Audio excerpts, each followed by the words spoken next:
for toluene. So by using those, we should be able to determine the molar mass for toluene. Okay. So as you can see in front of you, very shiny steam cans. This is the main focus of the star of today's show. Is this steam distillation setup, and it's also the first question of your pre-lab. Okay? You would have noticed in the diagram, it looks very similar to the simple distillation you have already done in CH102. Okay? It's almost exactly the same, except for the addition of this guy. Anyone can tell me the reason why we need this guy today?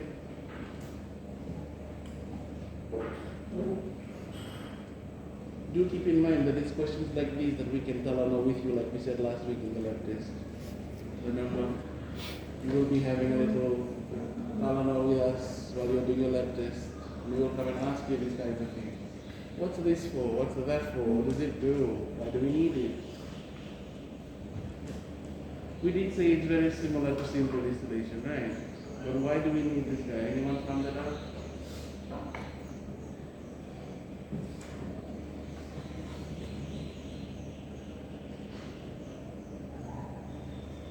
If you can read the first line of the introduction, it says if two immiscible liquids, steam distillation is for immiscible liquids, or for samples that you will need to heat very gently. Okay? If you look at the diagram, okay, where you have what would look like a normal distillation, in your regular CH102 distillation, it starts from the round bottom glass, right? And you're heating it at the bottom. In this case, you can see that it says warm at the bottom. That's actually not what's going on. You're not warming there, you're only heating with this. The steam is supplying the heat, okay, to your setup. So it heats it very gently, right? Your immiscible system. It's very important, those words, immiscible system. Okay?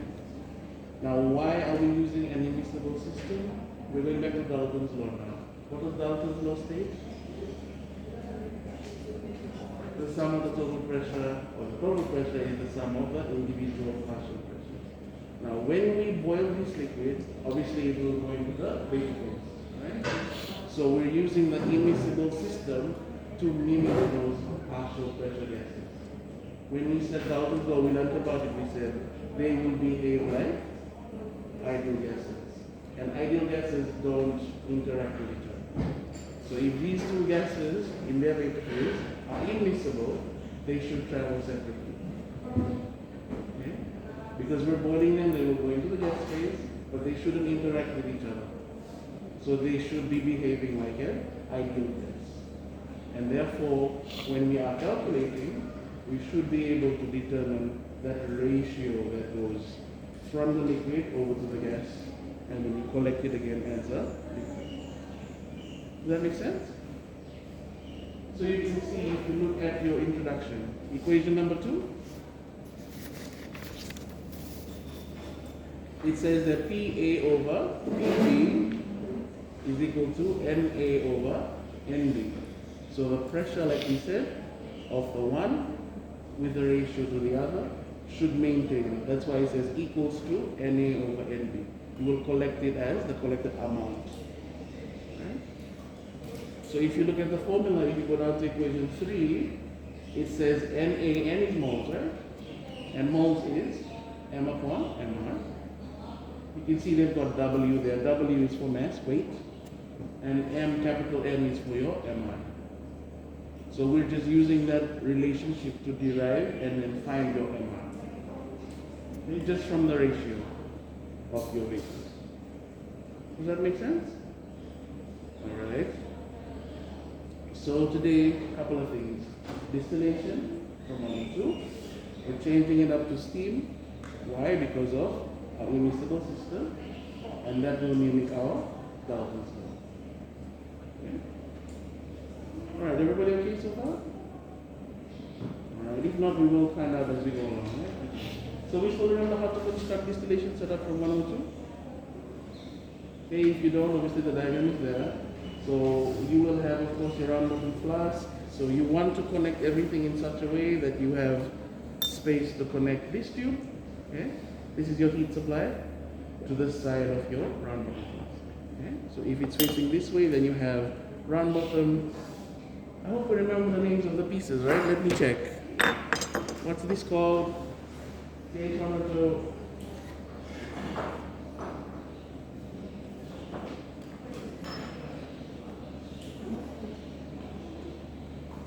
Come on, say H102. What's this called? Not say H102. Let's say H23. Your second year now, third year already.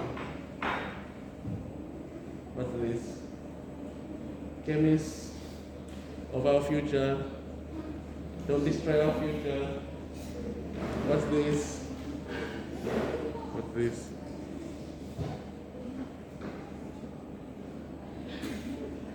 This is a distillation head. Distillation head. If you did not know, you should know what this is, right?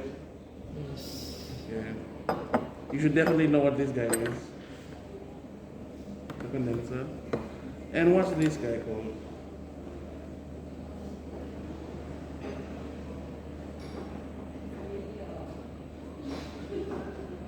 Okay, this is the receiver.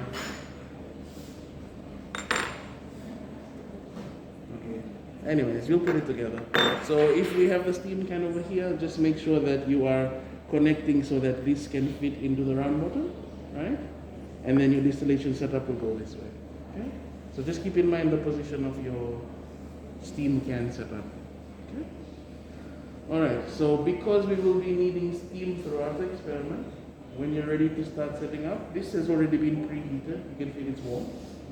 So as soon as you're ready to start, you can just turn it on and then let it generate the heat for you. Is everybody okay? Questions? Question? Okay, so like we said, because we need to figure out that ratio that we will collect, you will be collecting, and they are immiscible, right? So you will be seeing two layers, okay, in your collecting flask. So you will be collecting directly into measuring cylinders so that you can measure how much of one liquid and how much of the other liquid. Okay. Now when it starts to boil, when your system starts to vaporize, okay, you will notice that it will do so, of course, at a specific temperature, right? Like we've learned in C812, a specific distillation temperature. Okay. So you will want to record the distillation temperature. It may change because you have a lot of liquid to boil, but you will want to monitor and collect at that specific temperature. For example, we have water plus toluene. Water boils at 100. Okay. And toluene, anyone? 110. 110. So what do we expect to see for the combined mixture? Again, back to stage 102, melting points and boiling points. When we mix things together, what happens? Impurities. Increase, decrease? Decrease, it should decrease, right? When we add impurities to a mixture, the melting point, the boiling point will decrease. So these won't boil at 110 or 100, it should be at a lower boiling point. So you might see 80, you might see 90, depending, right?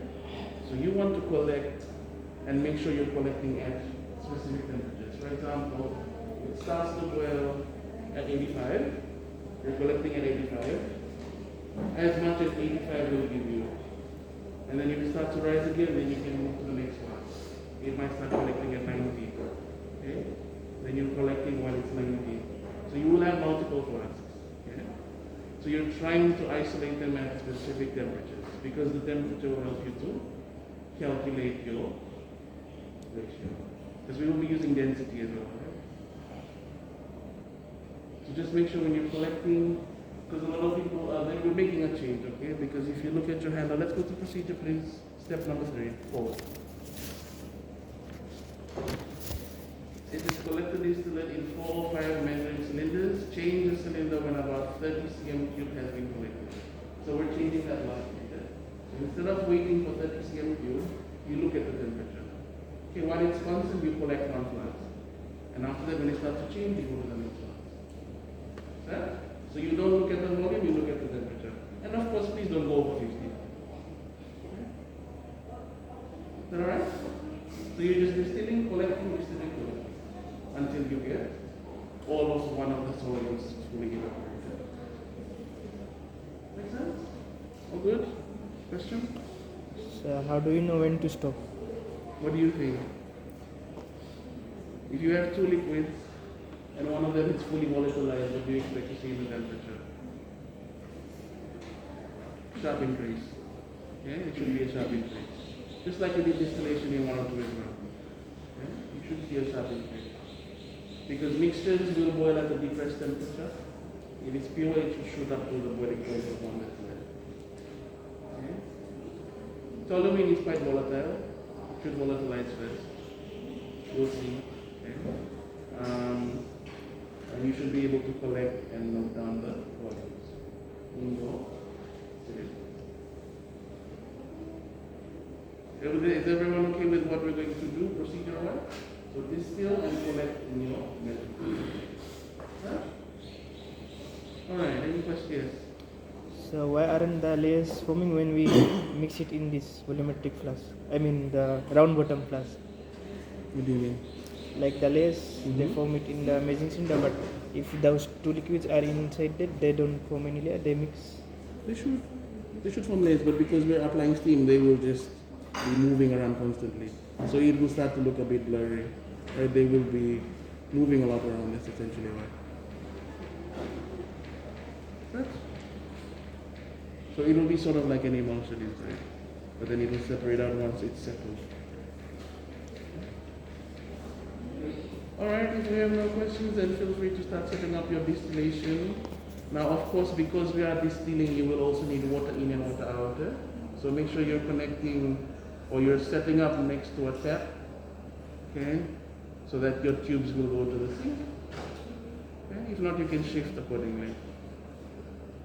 We're good? Questions? Speak now, forever hold your peace.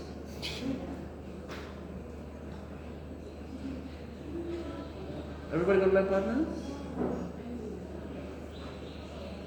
Okay, so for funsies today we will swap lab partners because some of